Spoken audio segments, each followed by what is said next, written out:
ठीक है। देखिए हमारा जो हिंदी में स्वर चल रहे थे और लास्ट टाइम पे मैंने आपको बताया था कि स्वरों का वर्गीकरण 4 प्रकार से होता है। ठीक है, वो 4 प्रकार मैंने आपको बताए थे, उच्चारण काल के आधार पर, उत्पत्ति के आधार पर, जाति के आधार पर और स्थान के आधार पर। इसे काल के आधार पे भी कह सकते हो, है ना, काल के आधार पर और स्थान के आधार पर मैंने ऊपर और नीचे भी करवाया था, लेकिन हम ये सीरीज ही बनाएंगे। उच्चारण काल के आधार पे ऑलरेडी हम स्वरों का वर्गीकरण कर चुके थे। दीर्घ स्वर, सॉरी, ह्रस्व स्वर, दीर्घ स्वर और प्लुत स्वर, ये मैं बता चुका हूं। उत्पत्ति के आधार पर मैंने आपको बताया था 2 प्रकार के होते हैं, एक मूल स्वर, एक संधि स्वर। संधि स्वर में मैं आपको 2 प्रकार बता चुका हूं, एक दीर्घ संधि स्वर, एक संयुक्त संधि स्वर। तो हम स्वरों के वर्गीकरण को 4 प्रकार से बांट रहे हैं। अगर आपको स्वरों का ये वर्गीकरण आ गया ना 4 प्रकार से, तो मेरा मानना है कि आपका जो बेसिक है वो तो क्लियर हो ही जाएगा। उसके बाद आप समझ जाओगे कि आखिरकार आपको क्या करना है, कैसे करना है, क्योंकि लूसेंट में वर्गीकरण नहीं कर रखा है, अन्य किताबों में वर्गीकरण नहीं कर रखा है। पर जो मैं आपको बता रहा हूं, इसको आप ये मान के चले कि हम जीरो बेस से चलेंगे, हम नींव डालते हुए चल रहे हैं। ठीक है, और मेरा मानना है कि हमारी जो नींव है वो स्ट्रांग होनी चाहिए। अगर हमारी नींव स्ट्रांग नहीं होगी ना, तो आप मान के ये चल लो कि बिल्कुल भी आगे क्वेश्चनों में या कह सकते हो कि आगे आने वाले क्वेश्चन जो रहेंगे यूपी ट्रिपल एस जिस हिसाब से क्वेश्चन कर रहा है वो उसको मद्देनजर रखते हुए ही ये टॉपिक मैं आपको पढ़ा रहा हूं। कैसे पढ़ना है, क्या पढ़ना है, वो मैं आपको बता रहा हूं। नींव मजबूत रखें, बेसिक क्लियर रखें, तो कल के दिन में आयोग भी आपसे क्वेश्चन करेगा तो आप इजीली उसका आंसर दे सकते हैं। तो 2 प्रकार मैंने बता दिए थे। आज हम तीसरा प्रकार पढ़ेंगे स्वरों के वर्गीकरण में, वो प्रकार है जाति के आधार पर। देखिए जाति के आधार पर स्वरों को 2 भागों में बांटा गया है, एक स्वर्ण स्वर। जाति के आधार पर स्वरों को 2 प्रकार से बांटा गया है, स्वर्ण स्वर, दूसरा अस्वर्ण स्वर। ठीक है, अस्वर्ण स्वर। देखिए जाति के आधार पर स्वरों को 2 प्रकार से बांटा गया है, स्वर्ण स्वर या अस्वर्ण स्वर। दूसरे शब्दों में इन्हें सजाती स्वर कहते हैं, सजाती स्वर, और असवर्ण स्वरों को विजाती स्वर भी कहा जाता है, विजाती स्वर भी कहा जाता है।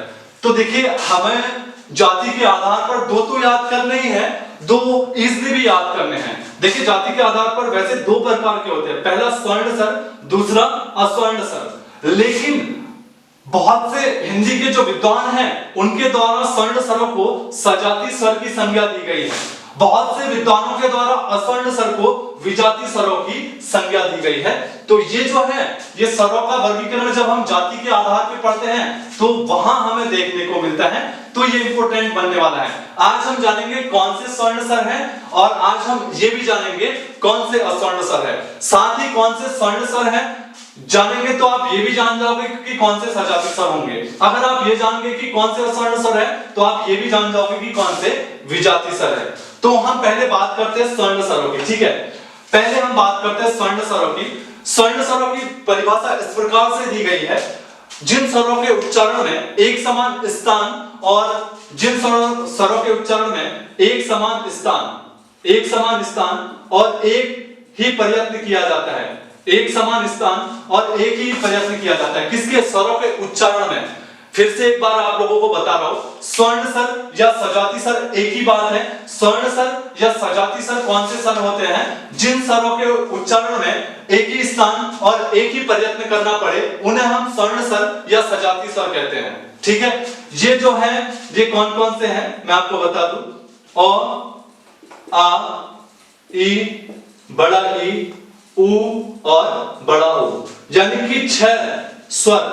देखिए हमारे 6 स्वर जो है ओ, आ, ई, उ, ऊ। ठीक है, ये जो होते हैं ये स्वर्ण स्वर होते हैं और ये सजाती स्वर होते हैं। दूसरी परिभाषा में या दूसरे शब्दों में बताऊं, ये वो स्वर है जो एक ही स्थान से निकलते हैं और जिनके लिए हमने एक ही प्रयत्न करना पड़ता है। अब आप ध्यान से समझो इस चीज को, क्या ये है कि नहीं है बताइए। इनके अलावा कोई दूसरे स्वर आ सकते हैं? बिल्कुल नहीं आ सकते। उनके उच्चारण के लिए हम अलग अलग स्थानों का यूज करते हैं और उनमें अलग अलग प्रयत्न लगते हैं।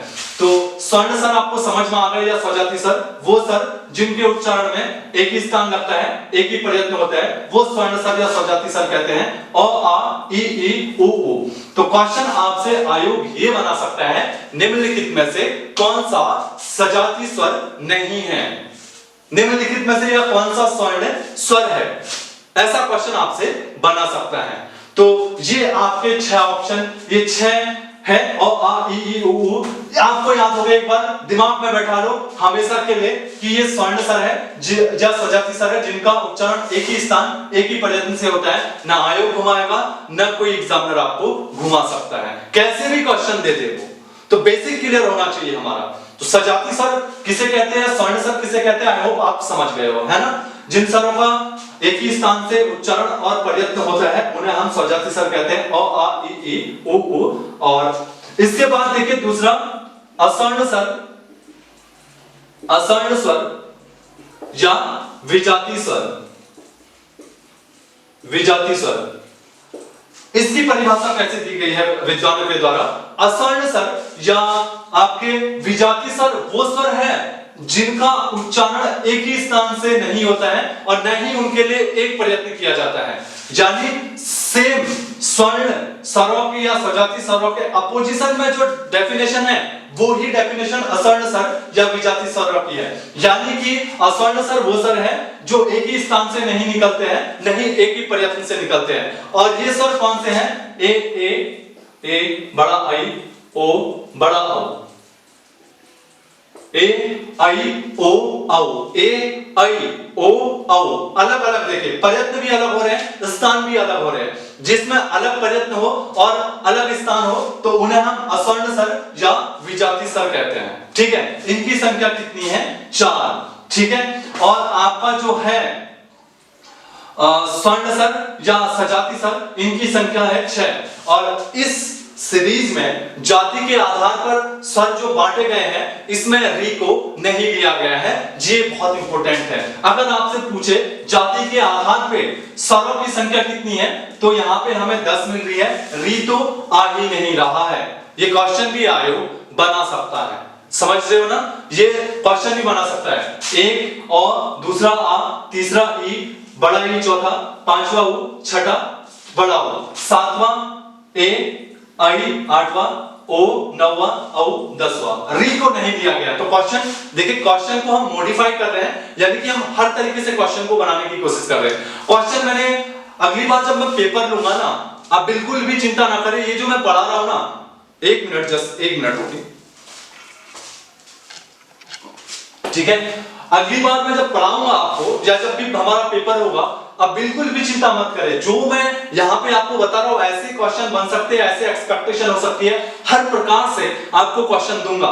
मतलब मेरा काम है आपको हर प्रकार से आपकी मेंटलिटी लेवल को चेक करना, समझ में आया ना, कैसे आप समझे या नहीं समझे। फिर उसके बाद भी आपको समझ में नहीं आएगा तो एक दिन हम लोग डिस्कशन कर लेंगे इस पे, ठीक है। तो आपके जो स्वर्ण स्वर या सजाती स्वर है एक ही स्थान एक ही प्रयत्न से बोले जाते हैं, अ आ ई उ ऊ। असवर्ण स्वर या विजाती स्वर वो है जिनके लिए एक स्थान का प्रयोग नहीं होता, अलग अलग स्थानों का प्रयोग होता है, जिसके लिए एक प्रयत्न की आवश्यकता नहीं होती, अलग अलग प्रयत्नों की आवश्यकता होती है, वो होते हैं असवर्ण स्वर या विजाती स्वर। ए आई, ए ओ औ, ठीक है। ये है आपके कौन से? असवर्ण स्वर। तो जाति के आधार पे स्वर दो प्रकार के होते हैं, स्वर्ण स्वर या सजाती स्वर, असवर्ण स्वर या विजाती स्वर। वो आपको देखने को मैंने बता दिया है, आई होप आप लोगों को आ गया है। अब देखिए, उत्पत्ति स्थान के आधार पर, उत्पत्ति या उच्चारण स्थान के आधार पर,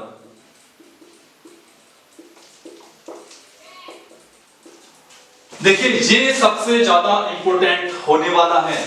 जो सबसे ज्यादा स्वरों के वर्गीकरण में, स्वरों के वर्गीकरण में जो सबसे ज्यादा टफ पड़ता है या जहां पे एग्जामिनर सबसे ज्यादा हमें घुमा सकता है, वो स्वरों के वर्गीकरण के 3 प्रकार बिल्कुल भी नहीं है। उच्चारण काल के आधार पे बहुत इजी है, हस्त स्वर, दीर्घ स्वर और प्लुत स्वर, वो किसी को भी आता है। दूसरा है उत्पत्ति के आधार पर, उत्पत्ति के आधार पर मैंने आपको बताया था मूल स्वर और संधि स्वर, बहुत इजी है, वो भी आप समझ गए। तीसरा है जाति के आधार पर, 2 प्रकार के होते हैं, स्वर्ण स्वर और असवर्ण स्वर, वो भी बहुत इजी है, वो भी आप समझ गए। लेकिन उच्चारण स्थान के आधार पर स्वरों को याद करना, आप मान के चलिए एक मैथमेटिक्स करनी पड़ती है, लेकिन मेरी कोशिश पूरी ये रहेगी कि आपको इजीली इसे समझा दूं। समझ में आ रहा ना, इजीली मैं आपको समझा दूं। सिंपल सी बात है, उच्चारण स्थान, जब भी हम किसी भी स्वर को, किसी भी वर्ण को बोलेंगे तो हमारे मुंह से तो आवाज आएगी ना, जीभ में या मुंह में। तो इस उच्चारण स्थान के आधार पे कह रखा है कि जीव, जीवा या ओष्ठ के आधार पे, जीव, जीवा या ओष्ठ के आधार पर इसमें स्वरों का वर्गीकरण किया जाता है। देखिए उच्चारण स्थान के आधार पे क्या होता है, उच्चारण स्थान के आधार पर जीव और ओष्ठ के आधार पर स्वरों का वर्गीकरण किया जाता है। ठीक है, जीव और ओष्ठ के आधार पर जो आप विवृत स्वर, संवृत स्वर बोलते हो वो सब इसी में आएगा, वो सब इसी वाले पार्ट में आएगा, किसमें, उच्चारण स्थान के आधार पर। ठीक है, उच्चारण स्थान के आधार पर स्वरों को दो प्रकार से बांटा गया है। बांटा क्या गया है, इसमें उच्चारण के दो स्थान लिए गए हैं, एक जीव एक ओष्ठ। इसमें भी इसने जीव के आधार पे बांट रखे हैं, फिर ओष्ठ के आधार पे। पहले उच्चारण स्थान पे देखिए, सिंपल सी बात है, उच्चारण स्थान के आधार पर एक दो प्रकार से है, जीव के स्थान के आधार पर और एक ओष्ठ के स्थान के आधार पर। पहले हम पढ़ेंगे जीवा या जीव के जीव या जीवा के आधार पर स्वरों का वर्गीकरण, स्वरों के स्थानों का कैसे इन लोगों ने अलग अलग पार्टों में डिवाइड किया है। देखिए जीव के आधार पर, जीवा के आधार पर, जीवा के आधार पर कह रखा है कि जीवा के आधार पर जो स्वर होते हैं, देखिए अग्र जीवा, मध्य जीवा या पश्च जीवा। जीव के भी तीन हिस्से होते हैं, कोई सर आगे यानी कि जीव के सबसे फ्रंट वाले पार्ट से निकलते हैं, कोई जीव के मिडिल वाले पार्ट से निकलते हैं, कोई जीव के सबसे लास्ट वाले पार्ट से निकलते हैं। तो यही हमें सीखना है। अब मान के चलिए ये अगर हमारा स्ट्रॉन्ग हो गया ना, तो आयोग मतलब क्वेश्चन दे देगा, मैं ये नहीं कह रहा हूं, लेकिन हमें एक ये हो जाएगा कि भैया अब हमें स्वरों से कोई भी क्वेश्चन आ जाए ना, हमारा पूरा पैकेज कवर हो चुका है। समझ में आया? तो जीव के आधार पर स्वरों को सबसे पहले बांट रखा है अग्रस्वर। जीव के आधार पर स्वरों को बांट रखा है सबसे पहले अग्रस्वर। अग्रस्वर में कह रखा है कि जिन स्वरों के उच्चारण में जीव के सबसे आगे वाला हिस्सा लगता है उसे अग्रस्वर कहा। चलिए हम कंटिन्यू करते हैं। ठीक है, उच्चारण स्थान के आधार पर स्वरों को दो आधार पे, दो हमारे पास आधार होते हैं बांटने के, एक जीवा एक ओष्ठ। सबसे पहले हम जीवा के आधार पर स्वरों के उच्चारण को पढ़ते हैं। जीवा के आधार पर स्वरों का उच्चारण वैसे यहाँ पे अग्र तीन प्रकार से कह रखा है। अग्र स्वर, अग्र जीवा स्वर भी इन्हें बोला जाता है, मध्य जीवा स्वर भी इन्हें बोला जाता है, पूरा लिख देता हूं, और पश्च जीवा स्वर भी इन्हें बोला जाता है, पश्च जीवा स्वर। ठीक है, सबसे पहले अग्र जीवा स्वर पढ़ते हैं। अग्र जीवा स्वर में कह रखा है कि जिन स्वरों के उच्चारण में जीभ के सबसे आगे वाले भाग का हम प्रयोग करते हैं उसे अग्र जीवा स्वर कहते हैं या अग्र स्वर कहते हैं। तो अग्र स्वर जो है वो ई उ और ऊ होते हैं। आप ट्राई भी कर सकते हैं, ई उ जो होगा हमारे जीभ के आगे वाले हिस्से पे ही रहेगा। थोड़ा प्रैक्टिकल करके भी चले, इतनी चीजें रटी नहीं जाती है, थोड़ा प्रैक्टिकल होते हुए भी चले। ठीक है, दूसरा मध्य स्वर, मध्य जीवा स्वर। मध्य जीवा स्वर वो स्वर होते हैं जो न्यूट्रल रहते हैं, जिनके उच्चारण में ना तो पश्च वाला भाग और न ही अग्र वाला भाग एक्टिव होता है, सिर्फ कांस्टेंट रहता है मिडिल वाला। और मध्य जीवा स्वर जो है वो है ओ। ओ ऐसा स्वर है जिसके उच्चारण में ना जीभ का आगे वाला हिस्सा और ना जीभ के पीछे वाला हिस्सा लगता है, इसमें जीभ के मिडिल वाला हिस्सा लगता है, इसलिए ओ को मध्य स्वर कहा गया है। समझ में आया ना, इसीलिए अ को मध्य स्वर कहा गया है। तो कल के दिन में आयोग आपसे ये क्वेश्चन पूछ सकता है, निम्नलिखित में से कौन सा मध्य स्वर है, निम्नलिखित में से कौन सा अग्र स्वर है। अग्र स्वर ई, बड़ा ई उ और बड़ा उ है, जिनके उच्चारण में जीभ का आगे वाला हिस्सा लगता है। मध्य स्वर कौन सा है, जिनके उच्चारण में न तो अग्र स्वर न ही पश्च स्वर, और अग्र स्वर मध्य स्वर कौन सा है, ओ। अब बचे पश्च स्वर। पश्च जीवा स्वर वो स्वर होते हैं जिनके उच्चारण में जीभ के पीछे वाला हिस्सा लगता है। ठीक है, उ सॉरी उ नहीं, ए, बड़ा ए, ओ, बड़ा औ और आ। देखिए पश्च जीवा स्वर जो है वो आ, ए, आई, ओ, औ, ये जो है ये है हमारे पश्च जीवा स्वर। यानी आ, ए, आई, ओ, औ के कहने में जीभ के पीछे वाला हिस्सा लगता है, यानी कि इनके उच्चारण में हमारे जीभ का पीछे वाला हिस्सा होता है। औ के उच्चारण में हमारा मध्य हिस्सा आता है जीभ का। ई उ के उच्चारण में यानी कि जीभ के सबसे अग्र वाला जो हमारा पार्ट है वो एक्टिव होता है। समझ में आ रहा है ना। तो ये जो है उच्चारण स्थान के आधार पर उच्चारण स्थान के आधार पर स्वरों को हम पढ़ रहे हैं। पहले हम जीवा के आधार पे पढ़ रहे हैं, फिर हम ओष्ठ के आधार पे पढ़ेंगे। अभी तो जीवा के आधार पे पढ़ रहे हैं, इसके बाद हम ओष्ठ के आधार पे पढ़ेंगे। तो जीवा के आधार पर स्वरों को 3 भागों में बांटा गया है। अग्रस्वर, जिन स्वरों के उच्चारण में जीभ के आगे वाला पार्ट काम करता है, आगे का हिस्सा काम करता है, ई ई उ ऊ, ठीक है। मध्य स्वर, जिन स्वरों के उच्चारण में जीभ का न अग्र भाग न पश्च भाग, बीच वाला भाग काम करता है, वो अग्र भाग होता है, वो एकमात्र शब्द है औ, ठीक है। पश्च स्वर, जिन स्वरों के उच्चारण में जीभ के पीछे वाला हिस्सा काम करता है, उसे बोलते हैं पश्च स्वर। आ ए ऐ ओ औ, ये है आपके पश्च स्वर। समझ आया? तो टोटल कहने का मतलब है हम लोग इस प्रकार से हमारा जो स्वर वाला पार्ट है उसे पहले मजबूत करेंगे, फिर जो हमारा व्यंजन वाला पार्ट मजबूत करेंगे। देखिए, जब भी मैंने पहली बार जब अपने परिवर्तन वाला जो हमारा फेसबुक पेज है उसमें मैंने पहले दिन ये कहा था कि जब भी मैं स्वर व्यंजन पढ़ाऊंगा तो आपको कुछ नई चीजें जरूर सीखने को मिलेंगी।